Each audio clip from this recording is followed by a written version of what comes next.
The message came on a Tuesday, a normal Tuesday in the summer of 2035. Scientists at the Radio Telescope Array in New Mexico noticed it first, a pattern too perfect to be natural, too complex to be random noise. Within hours, every major observatory on Earth confirmed the same thing. Humanity was not alone. Dr. Alan Carter hadn't slept in 3 days. His desk was covered with coffee cups and printouts of the signal patterns. As NASA's top linguist, he had been immediately flown to the command center when the message was confirmed to be artificial. "I think I've got something," he said, rubbing his tired eyes. The room fell silent as other scientists gathered around his computer screen. "It's a mathematical sequence first, then what appears to be language samples. They're teaching us how to understand them." Within 2 weeks, Dr. Carter and his international team had deciphered enough to understand the basics. The message came from a group calling themselves the Galactic Confederacy, an alliance of 27 spacefaring species, and they wanted to meet. President Susan Miller addressed the United Nations the next day. "This is humanity's greatest moment," she said, her voice steady despite the enormity of her words. "We have been invited to join a community of worlds. The Galactic Confederacy has offered to send representatives to Earth to discuss our membership." The world held its breath as the alien ship descended through Earth's atmosphere 1 month later. It was sleek and silver, making no sound as it landed on the specially constructed platform outside of Geneva. Global viewership broke all records as 7 billion humans watched First Contact unfold on their screens. The aliens emerged slowly. They were tall, with scaled skin that shimmered between green and blue in the sunlight. Their eyes were large and golden, with vertical pupils that narrowed in the bright day. The lead representative stepped forward, bowing slightly. "I am Ambassador Chloral of the Xorian Collective, representing the Galactic Confederacy," it said in perfect English, the words obviously translated through some unseen technology. "We come in peace and fellowship." The next 3 days were a whirlwind of meetings, presentations, and careful diplomacy. The aliens shared glimpses of their technology: clean energy, advanced medicine, faster than light travel. Earth's leaders were overwhelmed with excitement at the possibilities. On the 4th day, the Confederacy presented the terms of membership. Most were straightforward: environmental protection standards, trade regulations, cultural exchange protocols. But one condition stood out. Humanity must agree to non-combatant status in all Confederacy matters. Ambassador Chloral stated firmly. "No human may serve in any military capacity within Confederacy space or conflicts." The human delegation exchanged confused glances. "May I ask why?" President Miller inquired carefully. "We have no intention of causing conflict, but this seems an unusual restriction." The alien scales rippled slightly. A gesture Dr. Carter had learned indicated discomfort. "It is standard procedure for new species," Ambassador Chloral replied smoothly. "A probationary period, if you will, for mutual safety and understanding." General Frank Davis, part of the military advisory team, leaned forward. "How long is this probationary period?" "That will be determined as our relationship develops," the ambassador said. The answer was diplomatic but vague. Despite these concerns, the prospect of joining the galactic community was too tempting to refuse. After a week of global debates and votes, Earth accepted the terms. 6 months later, the first human embassy opened on Centauri Prime, the Confederacy's central meeting world. Dr. Carter was there, still working on improving communication between species. He couldn't shake the feeling that something wasn't quite right about the non-combatant clause, but like everyone else, he was caught up in the wonder of it all. On the observation deck of the embassy, he watched alien ships of all shapes and sizes move through the star-filled sky. Humans had finally reached the stars, even if they had arrived as the new kids on the block. No one yet understood just how special, and feared, humanity truly was in the cosmic order. But they would learn soon enough. 5 years had passed since Earth joined the Galactic Confederacy. Humanity had spread throughout the solar system, with new colonies on Mars, Europa, and even the moons of Saturn. The advanced technology shared by alien allies had transformed life on Earth. Disease rates dropped by 60%. Clean energy powered every city. The air was cleaner than it had been in centuries. Lieutenant Jack Reeves stood at his post in the Earth Embassy on Centauri Prime, watching the mix of alien species move through the grand reception hall. As head of security for Ambassador Lisa Howard, he had attended dozens of these diplomatic functions. Tonight marked the 5th anniversary of Earth's membership in the Confederacy. Jack's military training never quite left him. Before taking this position, he had served 10 years in the Navy SEALs. Now he found himself in the strange position of being the soldier who was forbidden from fighting. The non-combatant clause still remained in effect with no end in sight. "You look bored," said a voice beside him. Jack turned to see Dr. Olivia Patel, Earth's leading astrophysicist, and one of the few humans he considered a friend in this alien environment. "Just doing my job," he replied with a small smile, "watching for threats that probably don't exist." Olivia sipped her drink, something blue and fizzy that the Xorians considered a delicacy. "Have you noticed anything strange about Ambassador Xoril lately?"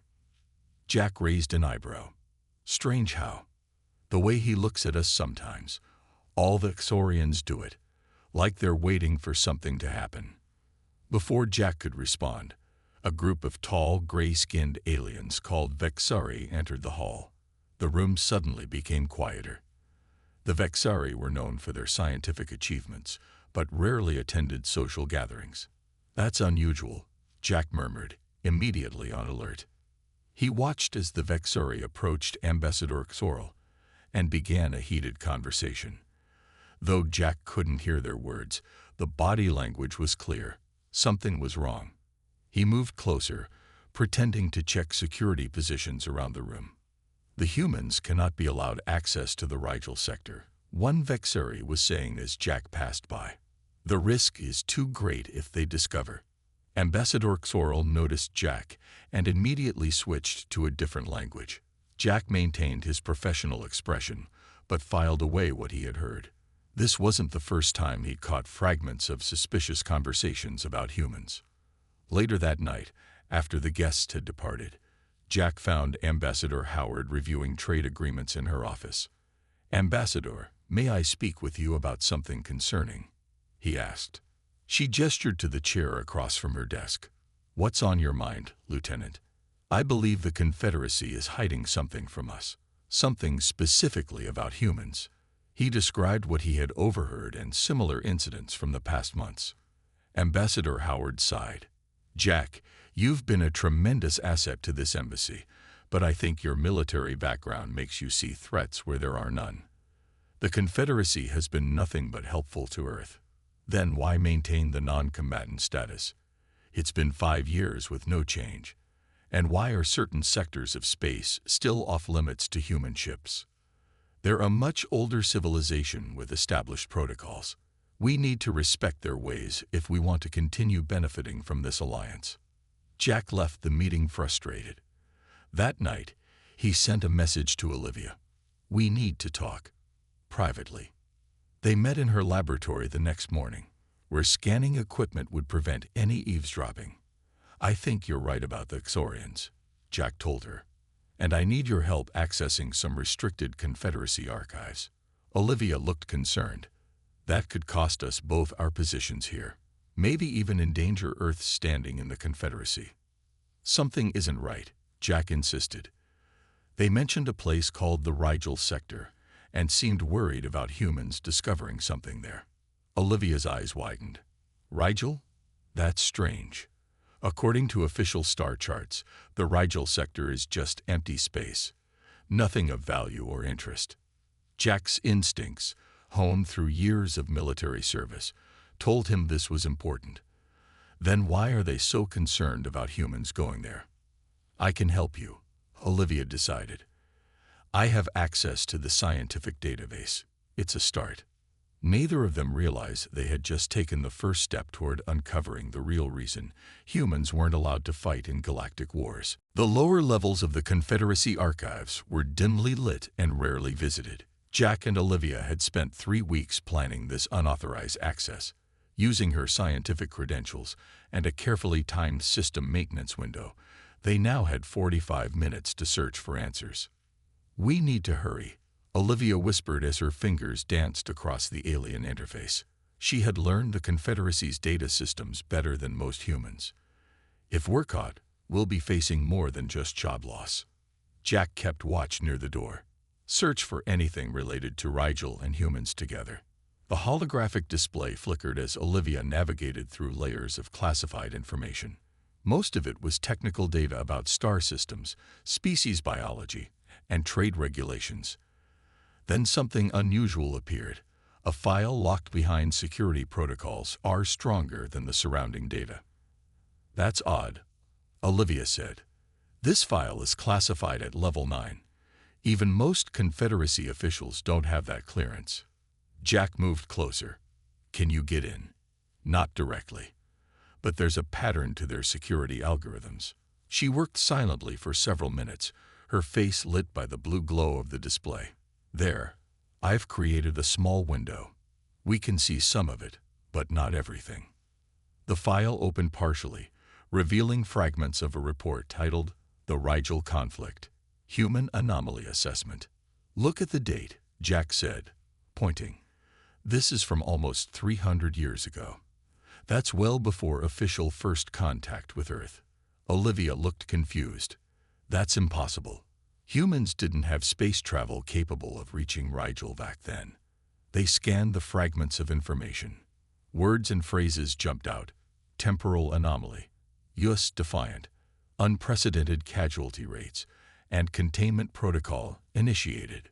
"We need more," Jack said. "This doesn't make sense." An alert flashed on the display. Someone was approaching the archive room. "We have to go," Olivia whispered urgently, closing the file and erasing their access trail. They slipped out through a service corridor, just as 2 Xorian security officers entered the archive. 3 days later, they met in a small food shop in the lower market district of the station. This area was mainly used by non-Confederacy traders and visitors, making it easier to blend in and speak privately. "I found someone who might help us," Jack said quietly. "A Procyon trader named Kel. He specializes in information that the Confederacy doesn't want shared." Olivia looked nervous. "Is that safe?" "Dealing with information traders is illegal under Confederacy law.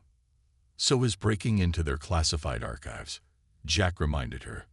"We're past playing it safe." They made their way through the crowded market to a small shop selling items from across the galaxy. The owner, a raccoon-like being with clever eyes and quick hands, watched them enter. "Ah, the humans," Kel said in a chirping accent. "Come to the back. Less ears there."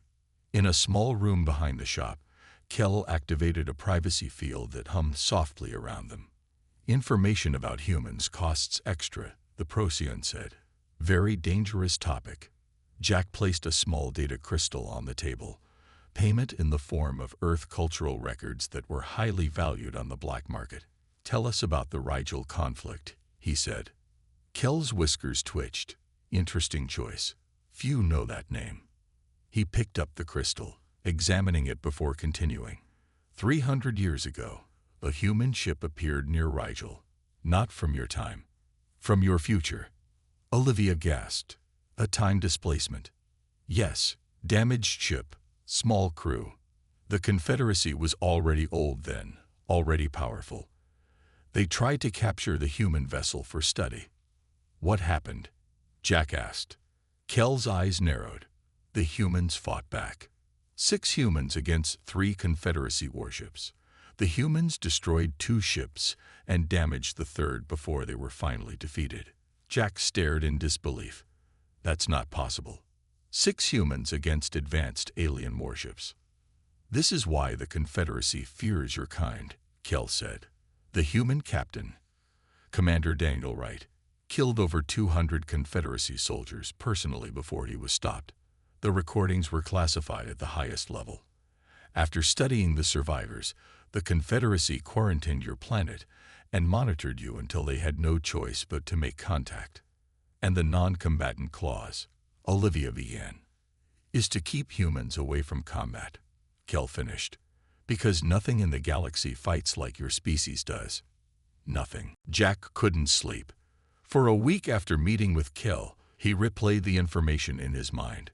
If true, it changed everything humans thought about their place in the galaxy. They weren't junior partners in the Confederacy. They were contained threats.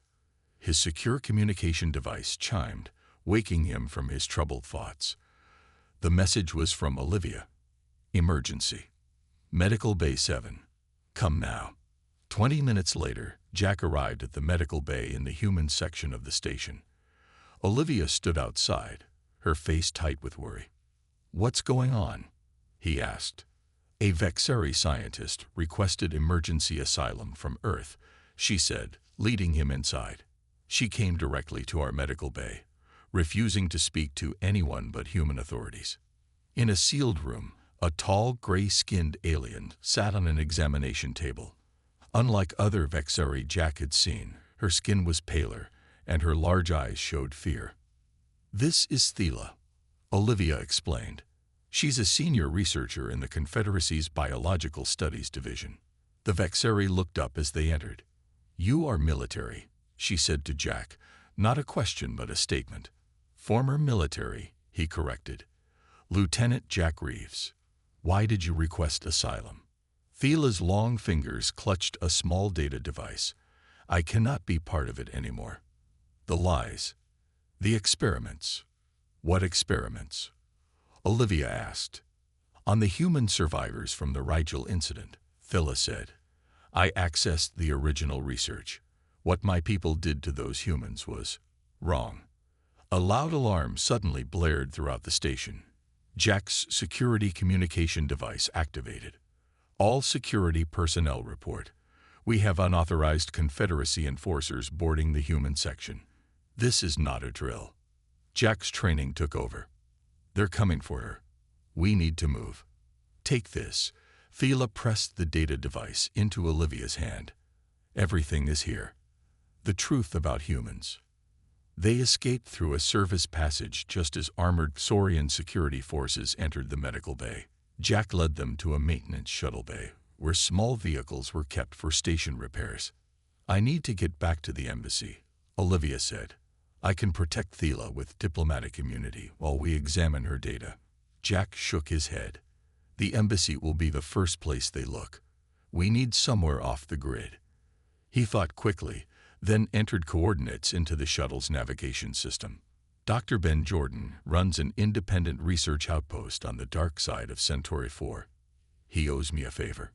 They launched the maintenance shuttle, flying low across the planet's surface to avoid detection. The research outpost was built into the side of a mountain, hidden from orbital scans. Dr. Jordan was surprised to see them, but immediately offered help when Jack explained the situation. In the outpost's secure lab, Olivia connected Thela's data device to their systems. This is incredible, Olivia said as she reviewed the files. According to Thela's data, humans have unique neurological traits not found in any other Confederacy species. Thela nodded. Human brains process threat responses differently. Under stress, your pattern recognition, reflexes, and tactical processing increase beyond anything we've measured in other species. Jack watched the displays showing brain scan comparisons between humans and alien species. Is this why the Confederacy fears us? Partly, Thela said, but there is more. In extreme situations, humans enter what our scientists call battle trance, a state where your normal limitations disappear. Pain is ignored. Reaction time decreases to levels we thought impossible. Strategic processing accelerates. Olivia looked up from the data. The humans from the Rigel incident. They were studied extensively. Thela's expression darkened. Until they died. The tests were not humane. A communication alert sounded from the outpost's system. Dr. Jordan appeared at the lab door, his face grim. Confederacy ships are in orbit, he said. They're scanning the surface. They must have tracked your shuttle. Jack moved to the window, watching the sky. How long until they find us? Hours, maybe less, Dr. Jordan replied. Jack turned to Olivia and Thela. We need to get this information back to Earth. People need to know the truth. There's more, Thela said quietly. The Confederacy has always feared what would happen if humans realized their true potential. The non-combatant clause wasn't just to protect the Confederacy from humans. It was to protect humans from themselves. 3 days after their narrow escape from the research outpost, Jack, Olivia, and Thela sat in a secure conference room at Earth's headquarters in Geneva. Ambassador Howard stood at the head of the table, her face showing both concern and disbelief as she reviewed the evidence they had gathered. This is difficult to accept, the ambassador said finally. You're telling me that the entire foundation of our relationship with the Confederacy is based on containment rather than partnership. Jack nodded. The evidence is clear. The non-combatant clause wasn't a standard procedure for new species. It was specifically created for humans. The room fell silent as the Earth Security Council members exchanged worried glances. General Peter Martinez, the highest-ranking military officer present, leaned forward. We need to see the complete records of this Rigel conflict, he said, not just the fragments you found. Thela touched a control on the table, activating a holographic display. I brought everything, including the classified combat footage that the Confederacy has hidden for 3 centuries. The lights dimmed as the recording began. The quality was poor by modern standards, but clear enough to show the interior of what appeared to be an Earth vessel. The design was advanced yet recognizably human. A small crew in uniforms moved with purpose as alarms sounded. U.S. Defiant, a man's voice announced through static. Commander Daniel Wright recording. We've emerged from the temporal distortion at unknown coordinates. Systems heavily damaged. 3 unidentified vessels approaching. The Council watched in stunned silence as the events unfolded. The Confederacy ships attempted to capture the human vessel using energy fields. When that failed, they opened fire. The damaged human ship returned fire with surprising effectiveness.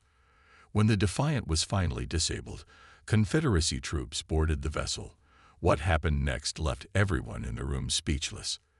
The 6 human crew members, armed with only basic weapons, defended their ship with a ferocity that seemed impossible. Commander Wright moved with incredible speed, his reactions faster than seemed humanly possible. When injured, he continued fighting without showing pain. Freeze image, General Martinez said, his voice barely above a whisper.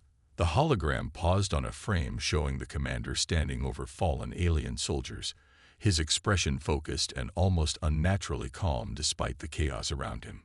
That's the battle trance, Thela explained, a neurological state unique to humans. His conscious mind has completely surrendered to his survival instincts. Every movement is exactly what's needed. No hesitation, no fear, no distraction. Ambassador Howard looked pale. How many Confederacy troops were lost? 243 dead. Over 300 injured, Thela replied. From just 6 humans, the casualties were unprecedented in Confederacy military history. Olivia added, after studying the survivors, the Confederacy realized all humans have this potential. They decided Earth had to be contained and monitored. When our technology advanced to the point where we might soon venture into their space independently, they decided to bring us in under strict controls. General Martinez stood up and paced the room. So instead of risking humans as enemies, they made us allies, but allies who could never fight. Precisely, Thela said. Your species was deemed too dangerous to face as opponents, but too risky to employ as warriors. Ambassador Howard sighed deeply. We need to think carefully about how to proceed with this information, if we confront the Confederacy directly. She was interrupted by an urgent message. An aide rushed into the room, handing her a data tablet. Her expression darkened as she read it. The Cathari Empire has launched attacks along the outer borders of Confederacy space, she announced. They've destroyed 3 Confederacy outposts already. Jack frowned. The Cathari Empire. Who are they? An aggressive species from beyond Confederacy space, Thiela explained. They've been in a Cold War with the Confederacy for decades. Ambassador Howard looked up from the tablet, her expression grim. And according to this report, they've just attacked a human settlement on Europa. The Confederacy forces stationed there were overwhelmed. We have civilian casualties. The room fell silent as the implications sank in. The war that humans were forbidden to fight had just arrived at their doorstep. The images from Europa were devastating. The Cathari attack had left the human settlement in ruins. 37 dead, dozens more injured. The Confederacy forces assigned to protect the settlement had been quickly overwhelmed. Jack stood at the viewport in the Earth Embassy on Centauri Prime, staring out at the stars. Behind him, Ambassador Howard was in a heated discussion with Xorian officials. Your protection was inadequate, she said, her voice tight with controlled anger. We had an agreement. Our colonies were supposed to be under Confederacy protection. The Xorian diplomat's scales rippled with discomfort. The Cathari attack was unexpected. We have redistributed our forces to better protect human settlements.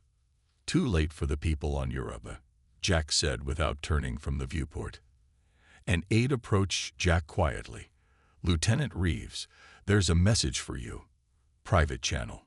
In a secure communication booth, Jack activated the screen. His sister's face appeared, tear-stained and exhausted. His heart dropped before she spoke a word. Jack, it's about Natalie, she said, referring to their younger sister who had been working as a hydroponics specialist on Europa. She didn't make it. They found her body yesterday. The news hit Jack like a physical blow. Natalie was only 26, brilliant and kind. She had been so excited about working on humanity's first off-world colony. After the call ended, Jack sat alone, grief mingling with a growing anger. The Confederacy had failed to protect his sister, had failed to protect all the humans on Europa. And now they were still insisting that humans remain on the sidelines while the conflict escalated. 3 days later, Earth's response was taking shape. Secret meetings were held in underground facilities on Earth and Mars, away from potential Confederacy surveillance. Military leaders, scientists, and government officials debated how to proceed. Jack and Olivia had been called to one such meeting in an old military base beneath the Rocky Mountains. General Martinez had assembled a small team of trusted advisors. The situation is worse than we thought, the general said, activating a holographic display showing recent battle data. The Cathari have advanced quantum-based weapons that the Confederacy forces can't effectively counter. They've lost 7 more outposts in the past week. Why are the Cathari targeting human settlements? Olivia asked. Thiela, who had been granted temporary asylum on Earth, answered, Our intelligence suggests they believe humans are developing weapons for the Confederacy. They see you as a potential threat. Jack laughed bitterly. Ironic, since we're forbidden from military involvement. About that, General Martinez said, We've been quietly preparing our own defenses. Old Earth military bases are being reactivated. We've adapted some Confederacy technology for defensive purposes. Ambassador Howard, who had just arrived from Centauri Prime, shook her head. If the Confederacy discovers this, it could violate our membership agreement. They violated it first by failing to protect our people, Jack said firmly. My sister died because of their inadequate protection. The room fell silent, acknowledging his loss. Olivia had been studying the battle data closely. The way the Cathari fight, they use overwhelming force but predictable patterns. Human tactical thinking might be effective against them. Jack looked up, an idea forming.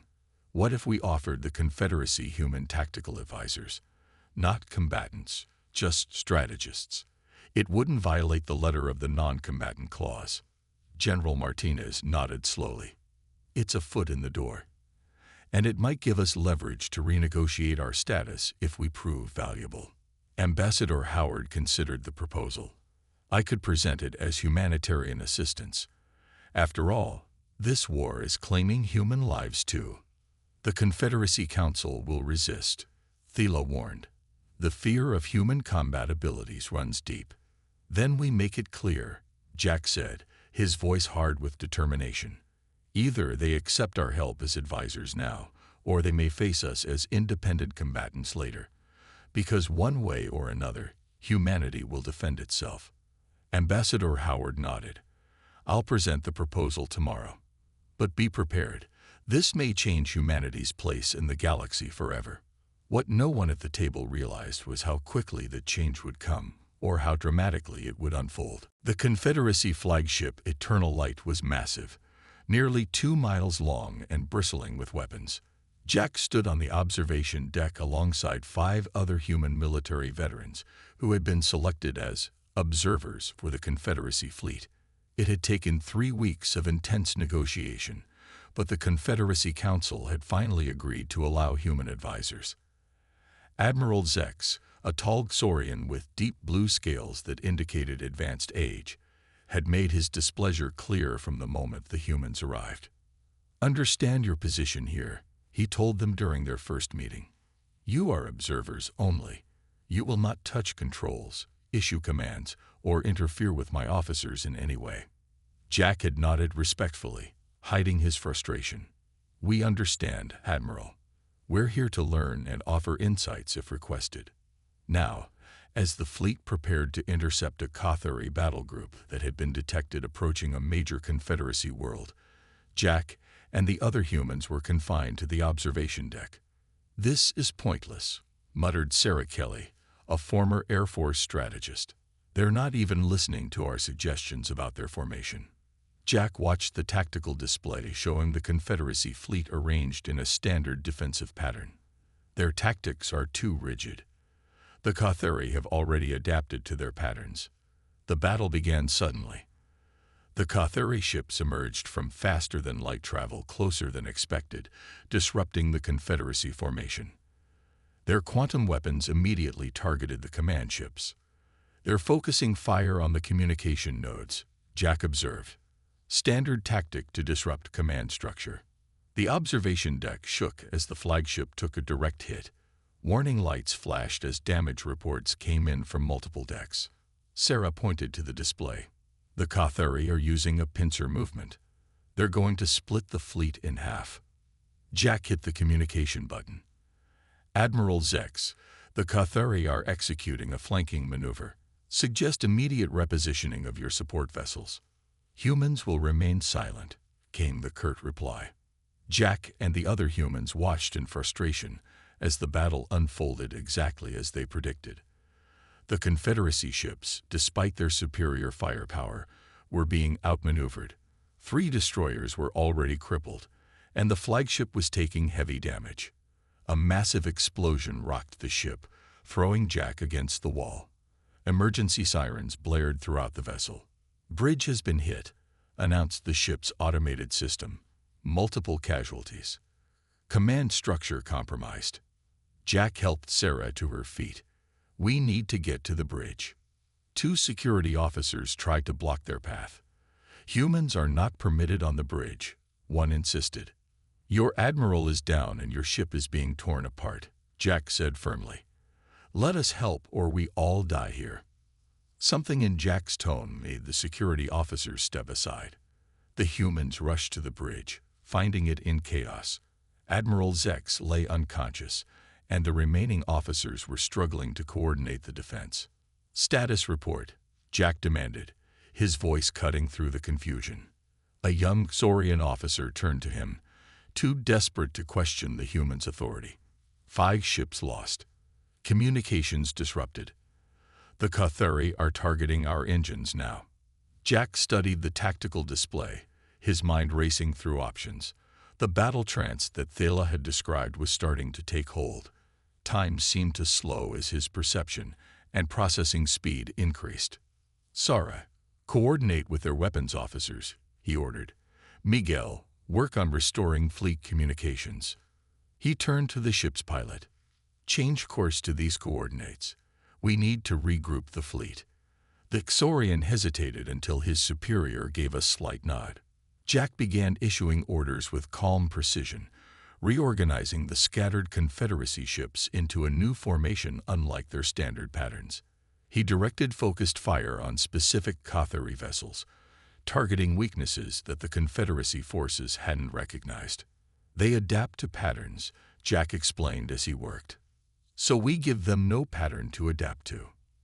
Gradually, the tide of battle began to shift. The Confederacy forces, fighting with unpredictable human tactics rather than their rigid doctrine, started to gain ground. From his position at the tactical station, Jack directed a series of rapid, coordinated strikes that confused the Cathari formation. One by one, enemy ships began to fall back, unable to counter the sudden change in tactics. When the Cathari fleet finally retreated, the bridge fell silent. The Caxorian officers stared at Jack with a mixture of shock, respect, and lingering fear. "How did you do that?" asked the young officer who had given Jack the status report. Jack looked around at the damaged bridge, at the screen showing the battered but victorious Confederacy fleet. "We fought like humans," he said simply. The Grand Council chamber of the Galactic Confederacy had never been so full. Representatives from all 27 member species had gathered for this emergency session. At the center of the chamber stood Jack Reeves, alone but unbowed. 2 weeks had passed since the battle near Centauri Prime. The news had spread quickly throughout Confederate space. Humans had taken command of a Confederacy vessel and turned a certain defeat into victory. The footage of Jack directing the battle had been viewed by billions across the galaxy. Ambassador Howard stood at the diplomatic section, her face carefully neutral as the council president, a crystalline being called Telox, opened the session.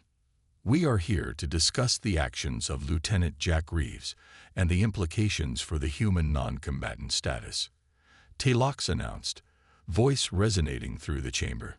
"The council will review the evidence and determine an appropriate response." The main display activated, showing multiple angles of the battle. Jack watched impassively as his own image appeared, directing the Confederacy forces with calm precision during the chaos. The footage shifted to other human advisors who had assisted on different ships during the engagement. Admiral Zex, now recovered from his injuries, addressed the council. The human took command without authorization, he said, his tone stiff but lacking the expected outrage. "However, I must acknowledge that his actions saved my ship and possibly the entire fleet." Murmurs filled the chamber as more evidence was presented. Battle simulations showed that the standard Confederacy tactics would have resulted in defeat. Side-by-side comparisons displayed the effectiveness of the human approach against Cathari forces. A Vexari council member spoke up. The original non-combatant clause was implemented for valid security reasons. Humans possess combat capabilities that could destabilize the galactic order. Or save it, countered Ambassador Howard. The Cathari have attacked multiple Confederacy worlds and a human settlement. More attacks are coming. Can you afford to keep your most effective tactical mind sidelined? The debate continued for hours. Jack stood silently, listening to species from across the galaxy discuss humanity's potential and peril. Finally, Telox called for order. "Lieutenant Reeves, you have violated Confederacy military protocols by taking command of a vessel. Do you wish to address the council before we deliberate?" Jack stepped forward. "For 300 years, you feared what humans might do in combat," he said, his voice carrying through the vast room. "That fear was not unfounded. We are different. We think differently. We fight differently. But that difference is exactly what you need now. The Cathari succeed because they can predict your responses. Humans are unpredictable. That's not a liability. It's our greatest strength." Admiral Zex rose from his seat, surprising the assembly. "The human speaks truth. I have served in the Confederacy fleet for 87 cycles. I have fought in 12 major conflicts. Never have I seen tactics like those employed by Lieutenant Reeves." The council chambers buzzed with conversation as Admiral Zex, once their most vocal opponent, now spoke in favor of the humans. The council withdrew for deliberation. Jack waited alongside Ambassador Howard as the fate of humanity's role in the galaxy was decided. 2 hours later, the council returned. Tilox addressed the assembly. After careful consideration of all evidence, the council has reached a decision. The non-combatant clause for humans will be amended. Gasps and murmurs filled the chamber. Humans will be permitted limited military roles within the Confederacy under specific conditions and oversight. A joint Human Confederacy military task force will be established to counter the Cathari threat. Jack felt a weight lift from his shoulders. After centuries of being feared and contained, humans would finally be allowed to fight. The next day, in a small ceremony aboard the repaired flagship, Admiral Zex approached Jack with a ceremonial weapon, a curved blade traditionally given to Xorian warriors. "My people have a saying," the Admiral said as he presented the blade. "The most frightening storm can either destroy your ship or fill its sails." Jack accepted the weapon with a respectful nod. "For 3 centuries, we feared the storm that is humanity," Admiral Zex continued. "Now we will harness it." As Jack looked out at the stars from the flagship's viewport, he thought about his sister Natalie and the others who had died on Europa. Their deaths had not been in vain. Humanity had finally found its place in the galaxy, not just as explorers or scientists, but as warriors who would help protect the peace. The reason humans couldn't fight in galactic wars had been revealed. And now, that very reason had become their greatest strength.